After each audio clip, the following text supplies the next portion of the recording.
some of the things that seem to be hitting all of us these days. Your own flyer on your site says Kickoff 2017, more personally engaged, and I'll add engaging, and a better influencer.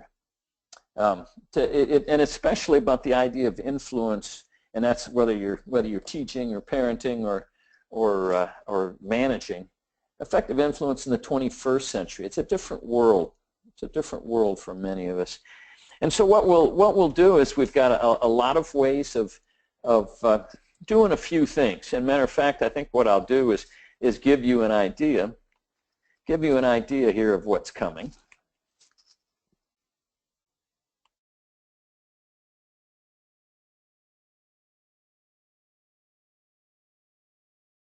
Why I like to start here is the fact that, you know what, I've got some coaching clients that tell me, they say, you know what, Don, my job is to drink the waterfall.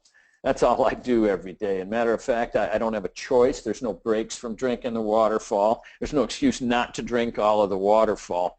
And what I try to do with a lot of people in a number of different ways, but is to help them kind of get above the waterfall is what we try to do. Get above that waterfall so that they're not below it every day. And I think everybody here knows what I mean by drinking the waterfall. Drinking the waterfall of what you have to do for emails, phone calls, meetings, webinars, you name it, it's all packed in there. So as we go, what I'd like to do is that in this 65 minutes to give you help that is not just observational but also actionable. Things that you literally can do differently at the end of the call, and you'll find out there are tips that we're going to cover that will do that for you, but also give you the observation, give you the context for it as too, to give you things that are both theoretical, because this is a theoretical group. Many of the people are. We've got people from Constellation Brands, University of California, I think Berkeley, WorldPac, Mandel Communications, County of Napa. We've got a student from SSU, got OAS, Leaders Edge, SVB. We've got a lot of folks, so providing that theoretical as well as the practical side of how do I put it into my life's practice. And everybody that I work with, what I try to do is, I tell them, I said, if I can help you be a better you'll be a better manager. You'll be a better leader, salesperson, service provider. So it's all about you here, and I'm also, as we go here, maybe I can give you a little idea of who I am. This is nothing more than a word cloud of my bio.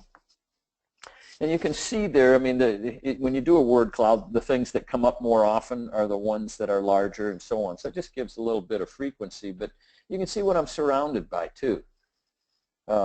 The people like Paul Hersey, the developer of situational leadership, I ran his company for a few years, and then I was his top affiliate for probably about 20 years. Marshall Goldsmith also, he got his start in the behavioral sciences with Paul Hersey, and he's someone that's turned into someone that has shaped who I am quite a bit. She had mentioned that I authored a book with him, What Got You Here in Sales, and the interesting thing was that I asked him if he would be part of a review team for a master's thesis, and he said sure. And then he read it, and it had to do with research I was doing with one of my customers at the time. He says, "Hey, you want to do a book together?" So if you look, and then McGraw-Hill was my publisher on the last couple of ones. So this is who I'm surrounded with. The companies I work with and the organizations have been everywhere from public sector to private sector, Hilton Hotels, it could be Harley-Davidson, Ford Motor Company, U.S. Air, McLaren Health, Gettinga, McKay. The organizations span a whole lot of different continents and a whole lot of different businesses. But really what it comes down to is I'm not just surrounded by those organizations and those people. This is what I'm surrounded by at home. I've got a wife of 35 years and 3 daughters. So I always like to add, I'm okay with tension. So if you've got questions, if you've got observations or slander, I'm okay with discussion. So let's keep that open. And on this end, Kelly will take a look. If somebody says, hey, they'd like to ask a question or make a comment or try to expand, by all means go ahead. By all means go ahead. What do I really do? Because I understand with the people we've got here and others that we've got a series of 3 webinars we're doing. and they'll record them. So there's other people that maybe can't make today, but they signed up anyways because they can get a recording and view it at their own leisure. But what I do is I speak, I write, I coach, and I sell. Speaking, whether it's, it could be 45 minutes, could be English, could be Spanish, could be 2.5 days. I write books, I coach people, and selling is, there's a lot of companies that we have turned over. We have a lot of web-based, a lot of multi-touch mechanisms so that it isn't just a once and done when people are working with us. So I've had customers that 20 plus years. I've had the same woman as a customer at AAA for since 1989. So this is what I do, and it's what I really love to do. And those same daughters you had seen, they asked me, they said, Dad, we see you say that you work in training, and what really do you do? And I tried to answer with organizational development and things like that. And they said, no, our friends we see you coming in a black limousine at 12 o'clock at night, and you work over the barn in a converted hayloft. Some of my friends think you're a drug dealer. What do you really do? Well, what I do is I help people with people. In everything that we do, that's our focus. I don't care if it's sales, leadership, service, parenting, you name it, is to help people with people. And that's what that really is my dharma. It's what I try to do. So take me serious. You can reach out afterwards if you want to talk about different things after the webinar, and that you'll have my email. It's not hard to do. It's don@donbrown.org. Can't be much easier. So let's get started then in this idea of kicking off 2017, and good for you for doing it, with this idea of new rules of engagement, because my point of view on these is just giving you some simple truths. Just taking the idea of new rules of engagement, meaning things are different now. How do I engage these people? Heck, how do I engage myself? I think the key to getting there is simple truth and doing something different.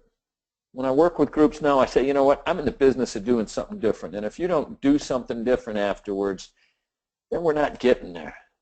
It's the only way we are going to get some different results. Today's simple truth is that idea of, you know what, there's new rules of engagement today. And meaning not only engaging my employees, because, yeah, I get paid to do that. I get paid for a couple of things. I get paid that two things, that the work gets done and that my people feel good about it. If I'm a salesperson, I get paid for my customers investing with us and that they feel good about it. So you're getting that. Customer service is about, my role is that my customers are informed and satisfied. But it's new rules these days, and there's a couple of very key factors that drive it all, that are driving this. And so in looking at this idea of new rules of engagement, all right, engaging my people. And I'll tell you what, though, we also know enough now to understand that, you know what, employee engagement is not just about how can I engage them. It's also that they engage themselves. And here's something you might want to write down, because writing and speaking and articulating burns it into your brain, that the number one predictor of job satisfaction today, think about it for a second, the number one predictor of job satisfaction for my people, and if I'm responsible that they get their work done and feel good about it, I want to know what that predictor is. Well, you know what it is? The number one predictor of job satisfaction is what is called core self-evaluation, meaning that how happy am I with myself? In other words, I bring that to the job. So it's not just engaging myself, but helping my people to engage themselves in their work. So keep that in mind as we go into this idea of new rules of engagement. The new rules of engagement, and it mentions in your web page the idea of surveying more than 6,000 professionals around the world. What we did is we did surveys around the world, and we asked a number of things. We asked really 4 questions. We first said, you know what, if you could tell us just one thing about your boss's leadership, what would you say? That's all we asked. If you could say one thing about your boss's leadership of you, what would you say? And then we asked, what do you want your boss to start, stop, and continue doing? Well, that's where these rules of engagement came from, because we had 6,000 answers, I should say. We had 6,000 answers as to the one thing they would say and what they want us to start, stop, and continue doing as their leaders. And in doing text analytics there that not only gives you frequency but sentiment and all kinds of different indicators, these rules of engagement are what came out. First, learn to be, learn to ask, and learn to follow. And that's like next week it's going to be learn to ask. The following week it's going to be learn to follow. Today it's all about learn to be. The first rule of engagement is learn to be present. And that's what it lists out. And you saw a couple of bullets there. The time technology paradox, today's #1 leading competency, 20 ways to increase awareness and attention and so on. This is where we're focusing today. This first rule of engagement, learn to be present. And we'll talk a little bit about why it's the first rule of engagement. You know, it's interesting. It's nice to hear your own words come back to you a lot, because it's been a number of years that I've been working on this primary influence competency of simply being able to be present with other people. Because what happens is you can Google learn to be present right now, and I did before we came on. I said, you know, I wonder what the Googling is like right now. And if you Google learn to be present, I got 600 million answers in a half a second. It's even a topic for Reader's Digest. So while that gratifies me quite a bit, there's a lot of stuff out there. And you know what? There's a lot of noise out there. The same as when things do get noticed, so to speak, all of a sudden they get crowded too. So this is where we're focusing, is on this idea of learning to be present. So if you look at this, you know what? We're all connected, every one of us. And I want you to look at this just for a second.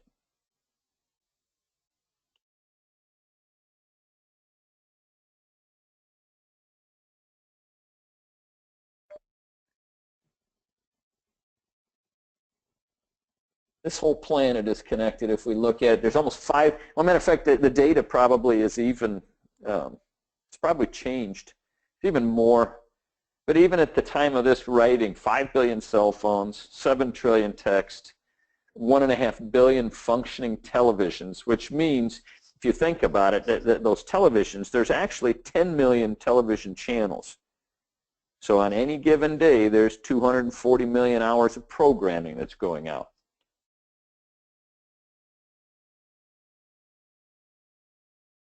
Six weeks into any given new year, 50 million PCs.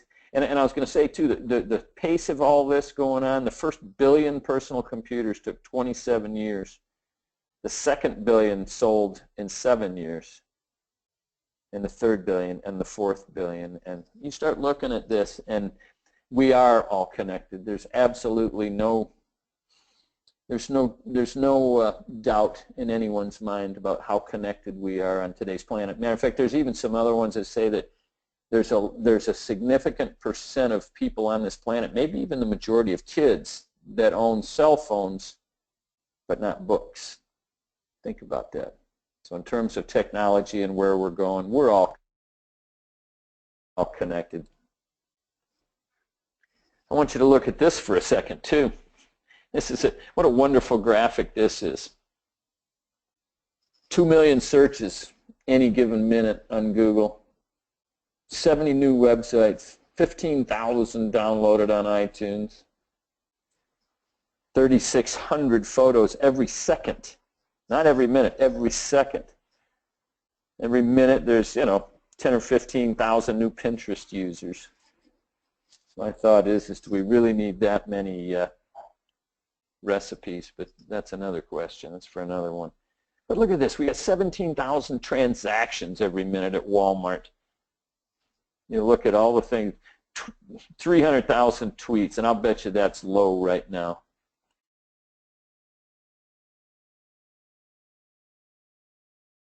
So this is just giving you kind of the world that we're in right now, and what happens is, I'll even ask you right now to, I'll pull this out so I can see it. With all of this that's going on, every day, all day, is the idea of multitasking is really what comes into play. And we work with a lot of groups, and it's fun to talk to them too about. I'd like you to write in here now when we talk about multitasking, when we talk about all of these distractions, when we talk about the idea of just how much data is moving in both directions. I'd like you to text in on our chat function. What's the, because what happens is the place we see multitasking go on the most is in automobiles, and up to and including the driver. But what's the most unusual thing that you've done or seen of either when you're driving or seen somebody driving doing? And I can tell you, I've seen people brushing teeth, I've seen them shaving, I've seen them curling eyelashes, I've seen them eating, of course, eating, smoking, and drinking. But you know, we think about this and we sort of blow it off. But when you think about the multitasking that goes on, and we won't talk about your office just yet, but even in the car on the way to work, what are some of the strangest things you've ever seen? Go ahead and type it in. Go ahead and type it in, because I'd love to see some of the thoughts you've had. Either that or driving a vehicle, even not at work. Yeah, putting on makeup. Thank you, Yvonne. Yeah, people, so they're looking in the rear, they're driving while looking in the rear view mirror. Cheryl says, no, well, I'm reading the newspaper. Shoot. Eating cereal. Oh, it's not just eating a donut or a sandwich, but you got a bowl and milk and a spoon and texting, watching eyeliner, or yeah, putting on eyeliner. Gee whiz. So, I mean, when we think of this, and consider the idea of just what this means. Maybe there's some, okay.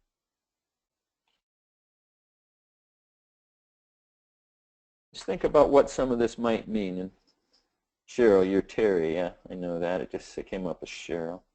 So we look at some of these things here of what people are doing while they're driving, and think about it.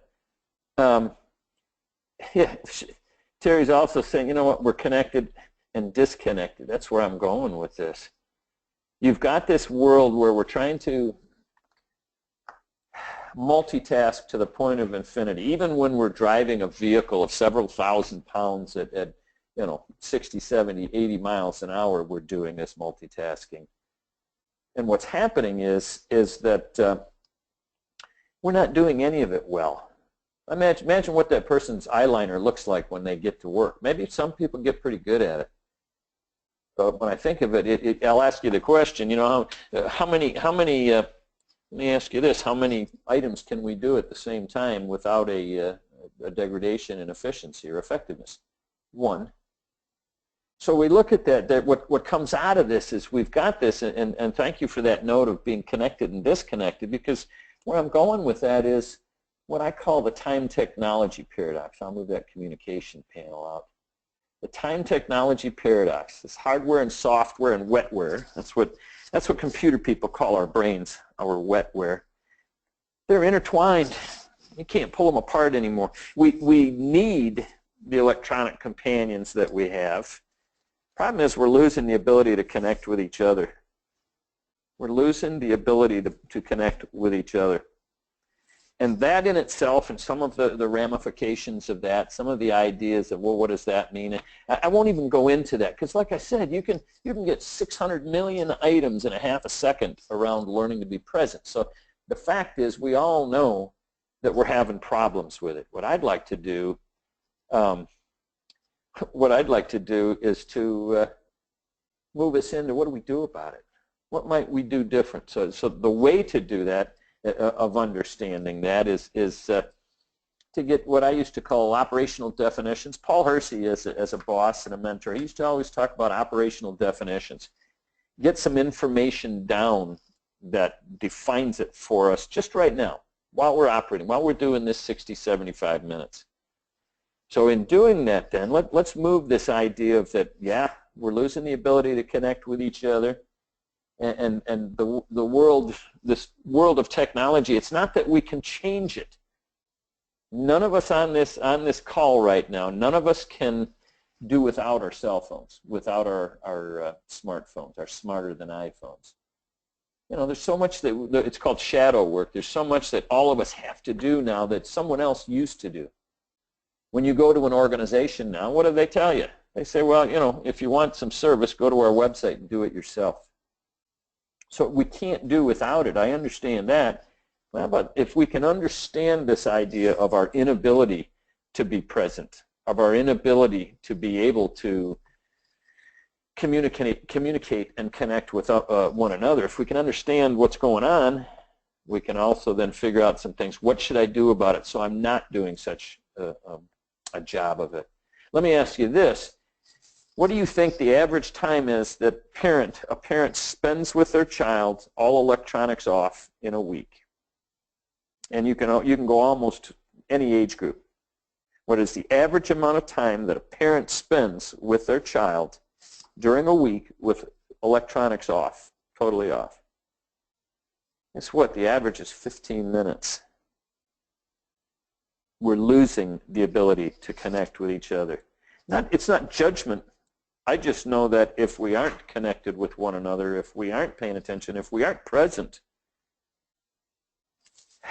we're not being effective with other people. If your job as a leader, your job is to get the performance you need, and your job is to ensure that your people feel good about it, because that way they can do it at the levels we need in a sustained way. Well, if none of us, including ourselves, if we can't be with them, we're not going to be effective at that. As a matter of fact, most leadership, most sales, most service, most parenting takes place in the moment right now. It's not something that happens. It's not something that happens on a scheduled quarterly basis. Trust me.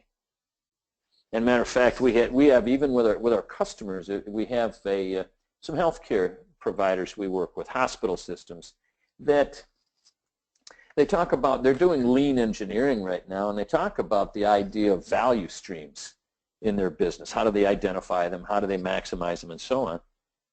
But you know what? Value comes in moments as well. Value moments in our lives, with our people, with our family. Matter of fact, with those we care about most. We're probably the worst at it. Let's get some definitions now. Let's talk about being present. And with all these distractions we have, with the fact that we've got 240 million hours of television programming being put out every day on the planet, in the fact that I know people with literally tens of thousands, they can have, the guy I know that has the most is 30-some thousand emails in his inbox. That's how he manages it. I can't understand it. I couldn't do it myself. But we've got that kind of stream going on, that communication stream. God, yeah. So what I'd like to look at then is, let's look at some definitions. Being present is simply awareness and attention. So these two concepts combined give us being present with one another. Aware of, what are you aware of, and what are you paying attention to? And what it really is the awareness is almost a radar scan. We're constantly scanning, and it's a very, very weak level of focus, and it's a high number of items that we're just scanning all the time. Attention is much more of what are we paying attention to in terms of being present. Are we scanning? Are we aware of something? And are we paying attention, which is a much narrower focus, fewer items, and a much more intense awareness of it. That's all. It's taking awareness and attention, and together it gives us being present. So in looking at that, the reason why we're having so many problems right now, I think, with this idea of what technology and this time technology paradox has done to us, is that we've really got we've got two circuits in our brain. We've got a direct circuit and we've got a narrative circuit. And what happens is a direct circuit is what you use to take in data from your senses. That's what the direct circuit is. In other words, you look outside, and if you're in Michigan today, you see a very dreary kind of gray skies, and it's monochromatic because all the grass and the deciduous trees are dead, and it's cold. You can see flashes of white because the snow that hasn't melted yet, and it's cold and froze to ice now and crusty. And so these are all descriptors of what comes in to our senses. I'm experiencing the world. I am being present. I'm experiencing it through my direct circuit in my brain. Problem is we've got another circuit. Every one of us, and some of us have more voices than others, but we have what's called a narrative circuit in our brain. And that's the conversation we have with ourselves. And when you talk to people, what happens is you can have a direct circuit that says, you know what, it's dreary out, and you know that you can see some of the ice and snow along the driveway that hasn't melted yet, and then I might start to think, you know, I'm glad I went out last night while it was warm and slushy, and I plowed that driveway off because now it's frozen, it's cold again. So I just went from the present moment into when? Last night. I just went into last night instead of right now. That's your narrative circuit. Your narrative circuit, that the direct circuit's bringing in sunshine and green grass and warm breezes. Your narrative circuit starts thinking, but doggone it, now I got to cut the grass over the weekend. The direct circuit sees your son or daughter coming up the sidewalk after school. The narrative circuit is doggone it, they got so much homework to do, and then I got to take so and so to practice, and I got to take so and so back to school for a function. And then I've got the narrative circuit is what takes us out of being present with others. And what we're trying to do is get working on how do we get into a direct circuit more often. That's what this is all about, is the need to be present. That's the first rule of engagement for 21st century. This wasn't true 20, 30 years ago. You didn't need to be looking at 20 strategies and actions to make the most of every leading moment. You didn't have to worry about leading moments. You didn't have to worry about only having 15 minutes a week with your child or only having moments with an employee. Because think about it too, there's a whole, I would imagine some of the people that are on this either may supervise individuals or be supervised by an individual that resides elsewhere, in another city, in another time zone. So it is a 21st century dynamic. And what I want to do then is give you 20 strategies, 20 of these techniques and actions that you can take to do a better job of being present with other people. And now as we do it, I'd like to even take a moment here. I saw some dialogue going back and forth on some timing and that, but I'd like to ask the question of you to see, do you have comments or questions or observations about this time technology paradox we're living in, about this idea of learning to be present? When are you most guilty of it? For many of us, it's going to be, you know what, I'm most guilty of it at home. I've had people tell me, I've had people tell me both ways, individuals that I coach, if their employees say, you know what, I can hardly get her attention, and I ask her, and she says, well, I'm like this at work because I'm so busy, but not at home. And I say, well, give me your husband or your kid's phone number, and let's call them and ask them. And they say, oh yeah, she's never with us. She's always somewhere else. How about you? What are some of the dynamics for you of being present with others? Go ahead and type them in if you want. Got one that said, I've had to rethink how I interact with my employees and consultants because they're all over the country. Absolutely they are, Yvonne. You know, it's almost like we don't get to know, that we lose opportunity for rapport. And by that I mean rapport meaning a positive, effective relationship. A lot of times we lose it because rapport is a factor of success, shared success, and shared experience. I'll have leaders and managers I coach ask me, you know what, how do I get morale? How do I raise morale? I tell them, I said, two things. Performance. If you're not performing well, the morale's not going to be there. And then the other one is shared experience. And as Yvonne's talking about, not only do we have this technology barrage, but half the time we don't even see them. We're not in the same building. We don't have myriad opportunity to communicate. Yeah. Thank you, Yvonne. Absolutely.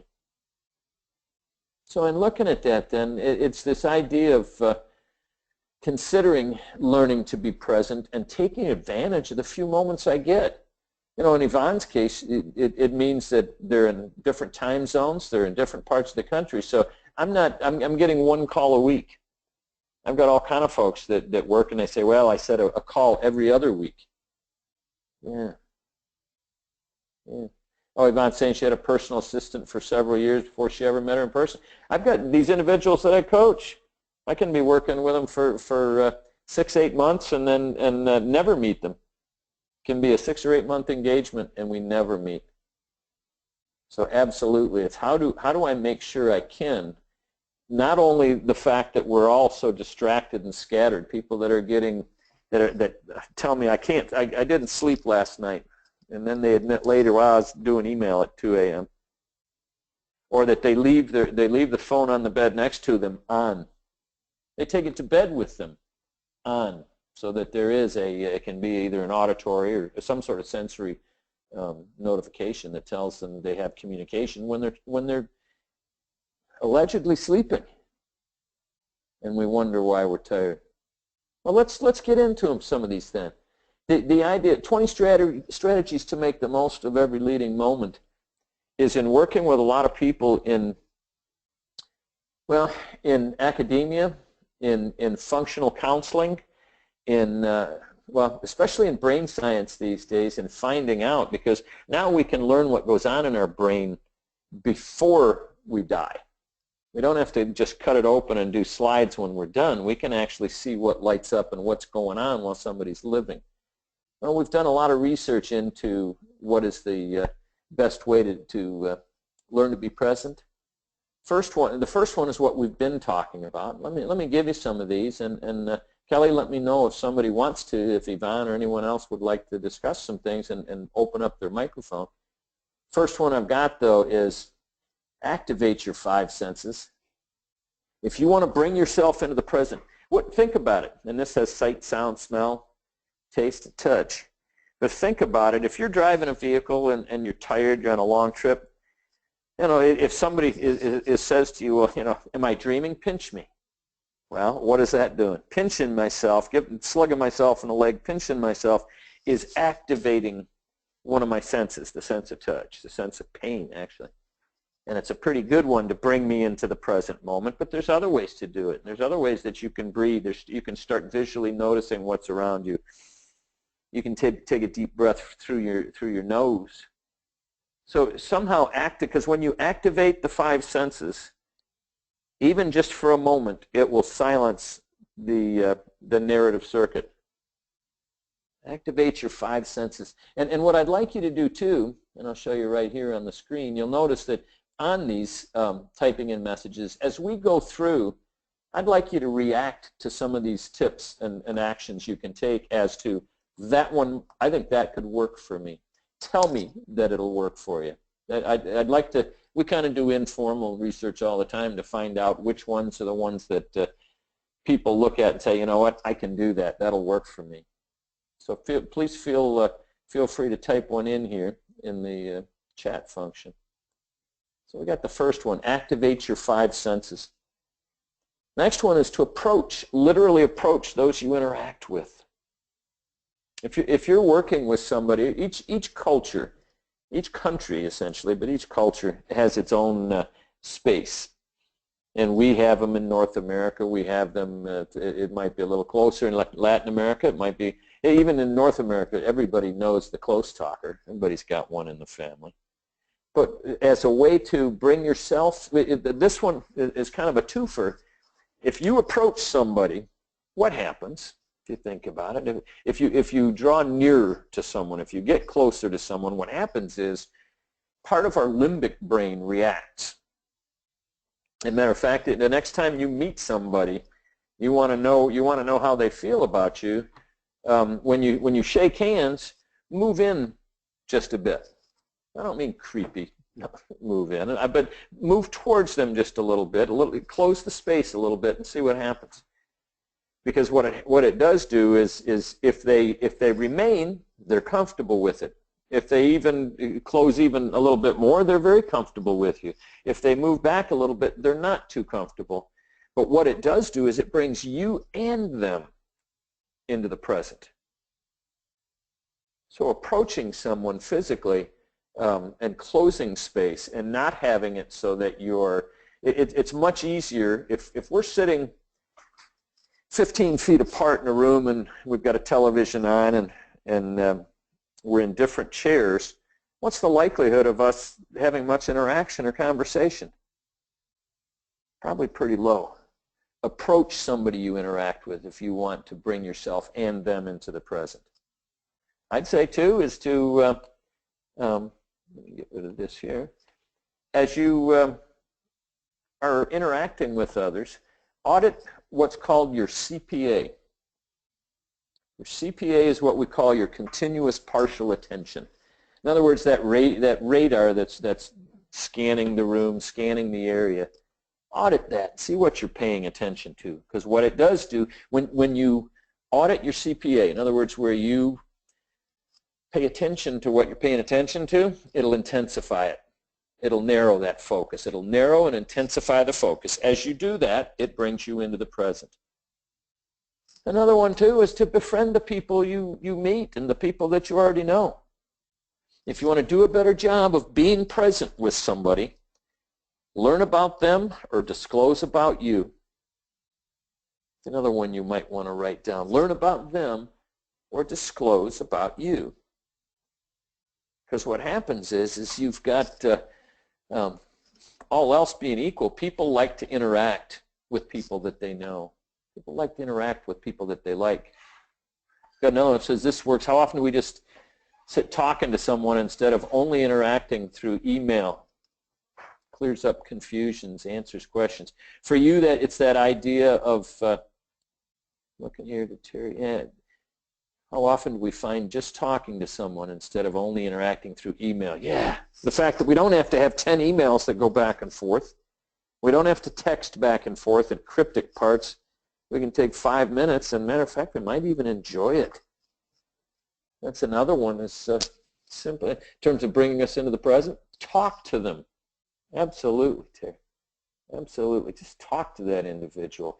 Befriend them is also one of, like I said, if you learn something about them or disclose something about yourself, it will increase the odds that the two of you are present with each other. Because remember, it's not just you that's involved. And I can tell you too that on any given interaction that you're having with somebody or any given discussion or interaction, there's a 50-50 chance that one of you isn't paying attention. You're talking to somebody, there's a 50-50 chance that they aren't present with you. It's not good or bad. It's not about judgment. It just is. Here's my favorite. Breathe. 1 count in, 2 counts out. Get into some yoga breathing. I'll work with certain clients now that we start with in terms of leader effectiveness. I start by asking, how are you doing? How are you? Are you eating well? Are you getting exercise? And are you resting?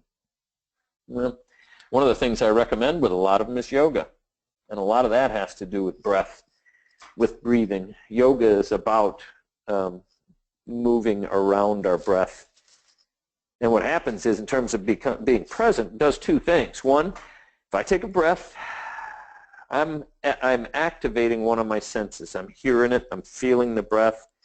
The other side is that well, there's 2 things that can go, 2 more here that can go on. One is I'm oxygenating my blood, and the brain is the biggest user of oxygen in our body. So I'm bringing in oxygen. My brain is going to get fed. And in doing that, what happens is too is in taking a deep breath in and out, I'm taking just a moment where I'm not speaking. Think about that. Just a moment where I'm not speaking. Yeah. Yvonne, noting that combating being overwhelmed and combating stress. Because I'll tell you what, you start to get overwhelmed and stressed, is your brain going to a direct circuit to bring in data from it, or is it going to go to the narrative circuit where I'm worrying about things and talking about future scenarios with myself? Most likely the narrative. Yeah. Sometimes you wish you could take a breath, and you almost, Bruce saying, at times we get to where we forget to. A lot of times when we're tense, when we're uber focused, we forget to. We literally forget to breathe. And I'll give you something that is kind of an extra, that the barriers to performance, the obstacles to performance with a lot of us are threefold. And the first one and the strongest is fear. We take something on, we get scared of it. Well, when we're afraid, either frustration takes over, like Bruce is saying, but it's also a case of I freeze. You know, you think about what are our reactions to fear, period. It's freeze, flight, or fight, in that order. So a lot of times we're freezing up when we get overwhelmed. We're freezing up when we start the day with 200 emails. I know lots of people that start the day with 60, 70 emails, just what came in overnight. And we freeze up when we see that. Breathing can break that cycle. It oxygenates us, and it can break the cycle of inaction that fear does to us. If you want, give me a call sometime. I'll tell you about the second and third barriers to performance.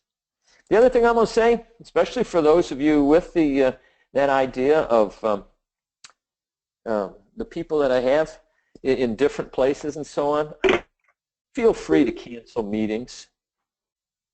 Feel free to cancel meetings. And what I mean by that is, if the meeting I'm holding isn't about the souls and the interaction and the relationships of the souls in attendance, we can probably do it virtually, or we can probably do it through a different mechanism. Sometimes canceling, I don't know about that, I bet you there's some people that are on this line right now that spend a whole ton of their time in meetings. Did someone, yeah, amen to that, absolutely, she says.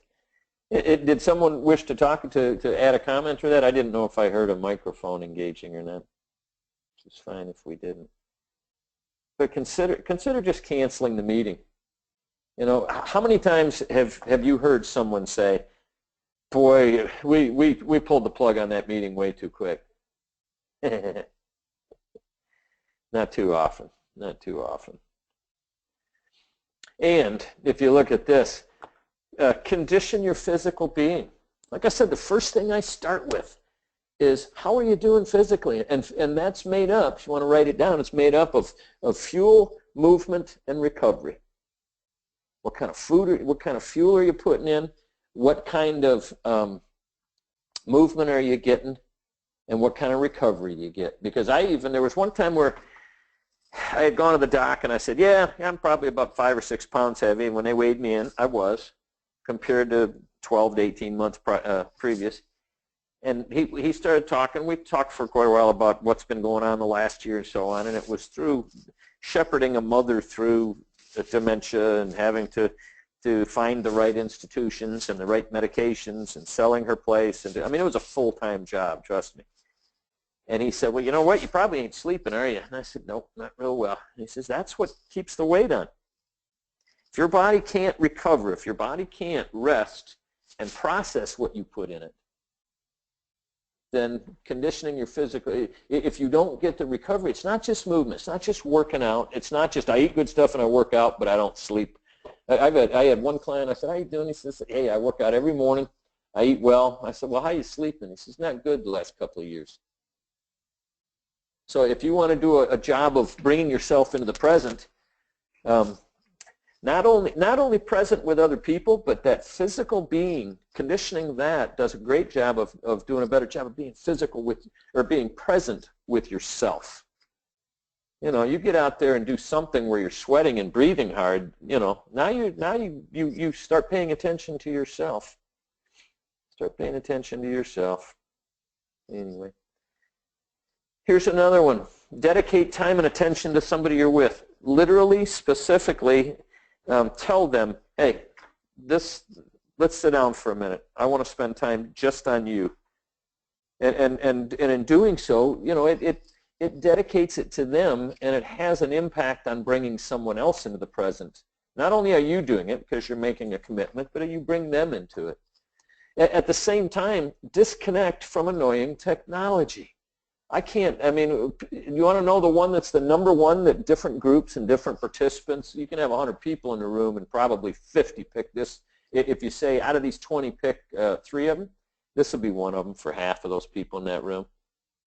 The idea of when people are connected to it and they never put it down, that they're behind the 8 ball.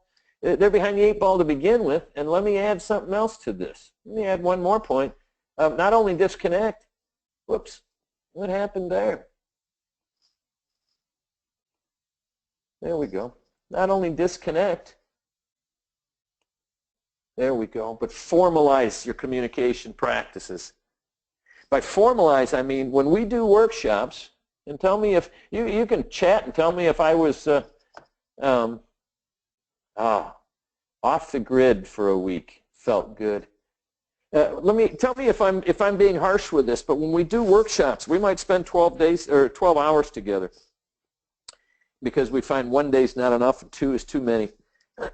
And what the rule is in the formal communication practice is your laptops, tablets, phones, they are not on the table. They're on the floor and they're face down. That, hey, you can go out anytime you want, do what you need, and you get plenty of breaks, but set it down for 60 to 90 minutes. That's how long you're going to go, and we formalize that. And if you think I'm harsh with that, go ahead. Let me know. I've never had anybody say, no, that's way too harsh. In fact, just the opposite. This one, measure the quality of your interactions. Ask people, how am I doing? Ask somebody, am I doing a better job of being present? The other one I'll say here too is, this idea of mirroring the response you want to see. In all my work with Marshall Goldsmith, one of his favorite Marshallisms is the idea, hey, you want a better world, you go first. You go first. If you want to see somebody that is paying attention, that is focused and paying attention, not just aware of, not just barely aware, because most of us can carry on a conversation and just with a very narrow or a very broad awareness of what's going on around us. Well, you want a better world, you go first. And the only way to do that, is to narrow the scope of your intentions. In my musical practice, I play guitar and sing and enjoy music for any number of things, including in my work. The aphorism is less is more. If you're playing music with a bunch of people, everybody wants to show how good they are. Everybody wants to show how well they can play, and they want to play loud and hard. And if you want to be heard, then you start playing more and louder and harder, and it becomes a circus. Less is more. Generally, back off, play fewer, sweeter notes. It's the same as in speaking with others. You stop yelling, they hear you. They begin to hear. I'm going to put here this idea of notice the impact you have. Warren Bennis wrote a book long ago called On Becoming a Leader, and he used to talk about becoming a first-class noticer. Notice the impact you have. And one of the ways you do it is kind of stop listening to what people say and just look. Look at those limbic reactions of what people do that they can't control. Do you attract or repel in a very basic sense? Very basic sense. Become a first-class noticer. Personalize your conversation. In that, I mean, when you're talking to somebody, use their name. Self-representation it sounds trite. Sounds trite. But using someone's name, self-awareness and self-representation comes in strong from very early in life, put it that way. Months old. When we count them in months, people respond to their names. People will, if they're ignoring you from across the room, if you say it without speaking any louder, but say their name, they turn around. So personalize it, because it will not only bring you into it, it'll bring them in. The reboot. Reboot your interpersonal RAM. I think we've got, if you think about what RAM is, random access memory, which is what computers use for current activities that you're doing. It's what we use to interact with others. Sometimes you just got to reboot. Like Terry was saying about, hey, taking a week off, doing something where you say, you know what, I need a reboot. I got to do something to get rid of some of the I'm going to turn it off and turn it back on again. Another one is almost the opposite. We're saying reboot and unplug totally, and the other one is to schedule. Schedule interaction. Not only schedule it, study it. Become not only a first-class noticer, but a first-class student. A couple more, 2 or 3 more. One is the idea of substitution. Take a habit you have now, even a healthy one, and change things up. Drive to work on a different route, or if you're in a Bay Area, take a different train or do something different. Go at a different time. You'd be surprised when I'm not doing the same old. We all know that we can drive somewhere and not even realize it, and we're there, and we said, holy smokes. I didn't even know I'd gotten there. All of a sudden I'm at work. Change things up. Even if you have a 1/4 cup of oatmeal and a half a banana and a glass of juice every morning, yeah, that's healthy. Try something else. Change it up. If you're doing work, if you're doing exercise, change something up. It'll bring you into the present. And including that idea of condition your physical being and this idea of new route or routine, let me give you a very important one. People ask all the time and for feed forward on how do I best be present with someone that I care about? My suggestion is always take a walk with them. Take a walk. What happens is we tend to leave a lot of the distractors behind. We tend to synchronize in our walking with someone. So take a new route. And one of those routes ought to be walking with somebody. Silence. You know, the auditory, and I'll even say the visual. Because even when the auditory is off, a phone will flash the camera flash when a text comes in. What happens is we can try and ignore something, but we can't not see it or not hear it. We can't unhear it. We can't unsee it. And a lot of times we've got a lot of auditory interrupters going on in our lives. Go for silence. Go for silence. Sometimes that's why when I say about recommending yoga, there's a lot of people that get uncomfortable when all they can hear are their own thoughts. But to quote a guy by the name of Todd Durkin, if you don't like it, maybe it's because you need it. Yeah. Yvonne's saying it's amazing how many people fear silence or are uncomfortable with it. Here, you want another one? Here's a bonus one for you. This is number 20. I'm out of these, but it's one I use in my musical practice and in working with people in music is blindfold. Remove one of your senses. People say, what? To play guitar, you only need touch and hearing. Touch and hearing. So you put, I keep in my guitar cases, I always keep and I give them out to people that I meet and work with and stuff. Keep an airplane blindfold, put it on, and see how closely you pay attention, how present you are with the instrument. So it's not just silence there. It's not just silence when we remove one of our senses, whether it's the sight or the sound. When we remove that, yeah, that's right. When you're singing and closing your eyes because you can hear better. There was a professor that was teaching down in one of the UC schools that was talking about.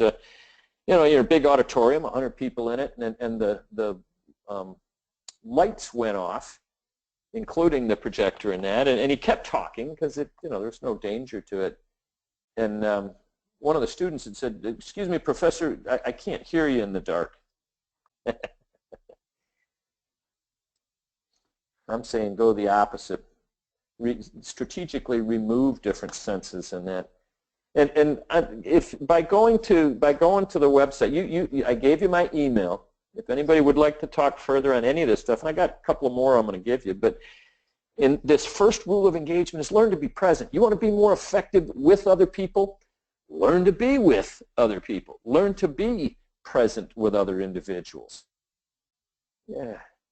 Oh, Kelly was talking about the idea of when you're driving somewhere, and it's like, oh, and you turn the radio down so you can find your destination.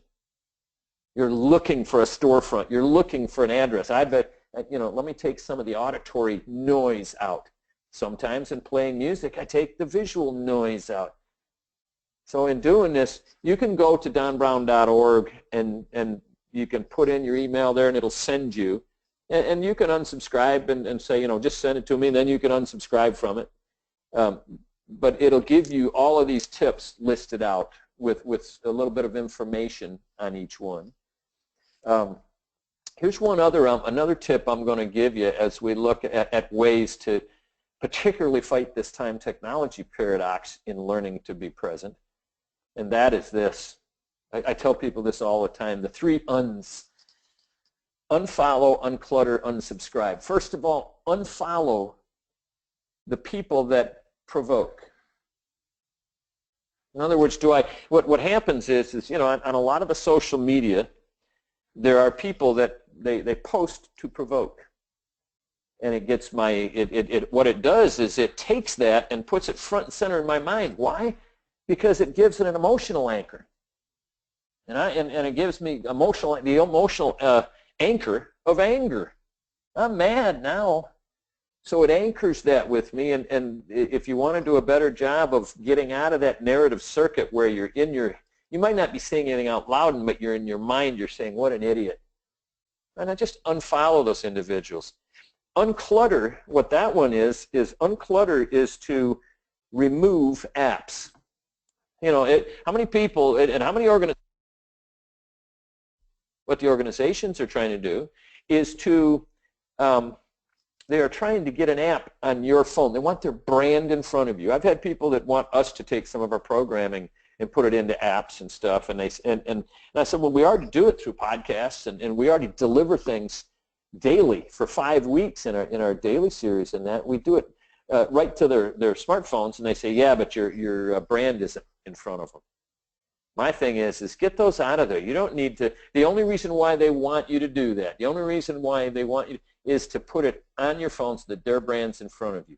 And the first one I would get rid of is Facebook. Yeah. Yvonne had a drive crash and realized, oh, geez, I didn't really need to do that with all those. I don't need those apps. Do we really need to have instantaneous access to Facebook? First of all, unfollow the people that provoke you.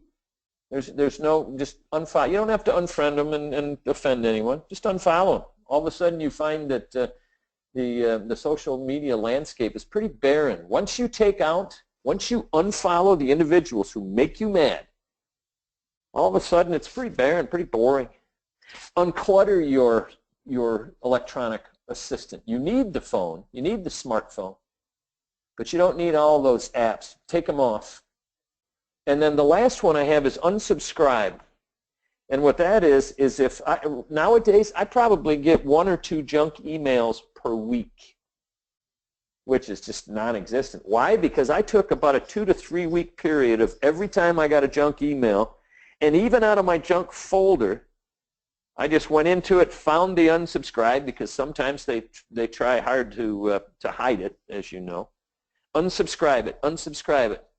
And I guarantee you, if you take 2 to 3 weeks, you will be down the same as me to having just a couple of junk emails every week.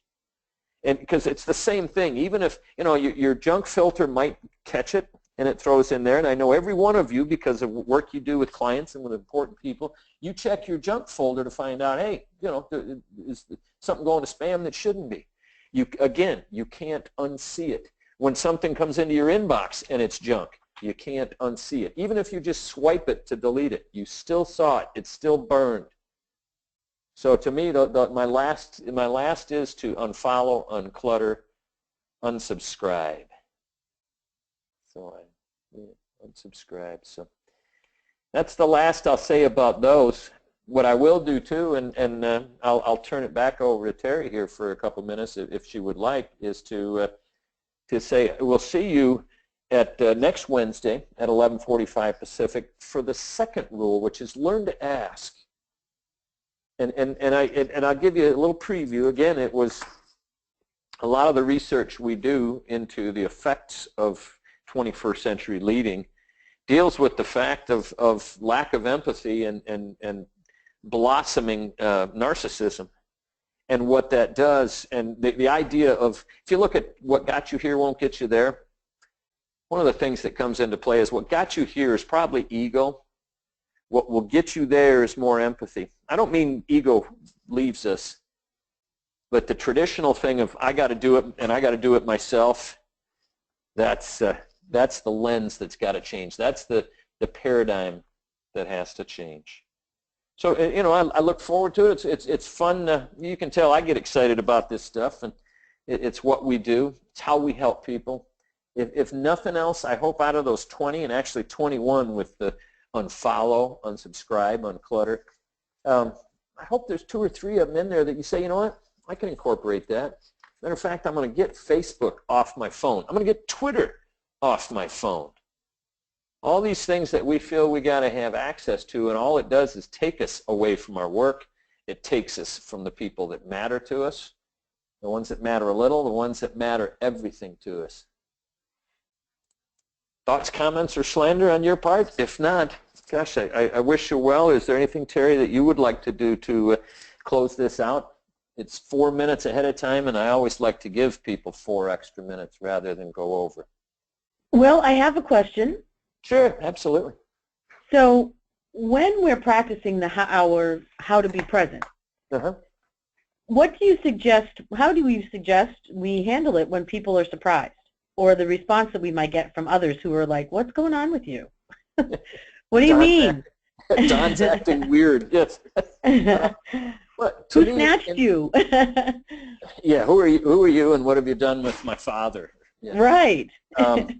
The way I would do it is a couple-fold, is that do it for them, not for you. Because what happens is, I think what you'll find is it isn't that, it takes other people a while to notice that you're doing anything differently, because they've got a pretty good they've got a pretty good database of instances where I haven't been present. So that if I am present, sometimes they aren't going to notice for a while, and they'll wait for me to fail. It's like people that quit smoking. You know, I mean, people may not notice, but if you said you're going to, and then you smoke again, or if you said I'm gonna, if you can, I know for myself, I can go for a couple of days. If I go for a couple of days and don't swear, nobody's going to comment on it. But if I do swear, even though they know I'm trying, if I do swear, then they'll comment on that. So I wouldn't worry about, you know what, I'm going to pay far too much attention to these people. Just do it for you. Do it for them in terms of to make them feel good, to make them feel that they matter to you. And if they do, have a laugh at it. Heck yeah. Have a laugh at it. Yvonne, when you change, yeah, it takes time to shift expectations. The key is persistence. Yeah, Yvonne, same way. The fact that it's sort of like, you know, if somebody is really driven and intense and everything else, and they say, well, I don't want to come across like a wallflower, and I said, I'll tell them, I don't think there's ever a chance that you're going to come across as a wallflower. Give it a shot at listening to others and asking, and don't worry about being too weird. Do it for you. Do it for them. Yeah. Yeah. Awesome. All right. Yeah. Well, thank you, and thank you for your participation, Yvonne. I think we had another participant. Bruce had to jump off a little early, and then we had another participant that I think was having technical difficulties. She seemed to be trying to get in and get out. I think she was having trouble with her computer. So thank you, everyone, for being on the call today, and I look forward to rule number 2 next week, learning to ask. So I am going to practice the present this week. Maybe we can, you know, I'll share some stories of how it went. Try one thing. Just try one. As a matter of fact, I swear to God, taking a walk with somebody can work wonders. Yep. All right. So Yvonne, too, you're going to try a few things, and maybe we can both report back next week. All right. Well, again, thank you, everyone. I'm going to give you back 1 minute. 1 minute. You can take a breath. All right. Thank you all. Have a great rest of your week. Cheers. Bye.